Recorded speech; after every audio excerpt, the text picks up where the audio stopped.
पाराचिनार में जारी धरने से इजहार यकजहती के लिए मजलिस वहदतुल मुस्लिमीन की जानिब से कराची में चौथे रोज भी धरना जारी है। मजीद जानेंगे डॉन न्यूज के नुमाइंदे बिलाल खान से। बिलाल, आप कहां पर मौजूद हैं और बताइए धरने की सूरत हाल।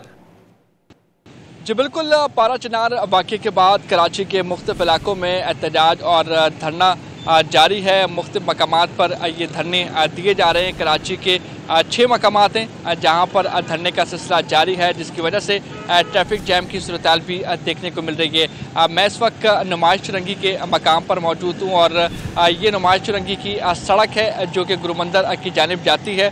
ये भी मुकम्मल तौर पर बंद है। मजहबी जमात की जानिब से यही मौक़िफ़ सामने आया है कि पाराचिनार के बेगुनाह अफराद को बेदर्दी से कत्ल किया गया है। सवाल ये किया गया है कि पाराचिनार के ही बेगुनाह अफराद को क्यों निशाना बनाया जाता है। हुकूमत से ये भी मुतालबात सामने रखे गए हैं कि पाराचिनार वाक़े में जो मुलव्विस अफराद हैं उनके खिलाफ कानूनी कार्रवाई की जाए। सबसे ज़्यादा ट्रैफिक का दबाव मेन शाहरा फैसल की सड़क पर है। डिग रोड के मकाम पर शदीद ट्रैफिक जैम है और गाड़ियों की एक लंबी कतारें लगी हुई हैं। जी।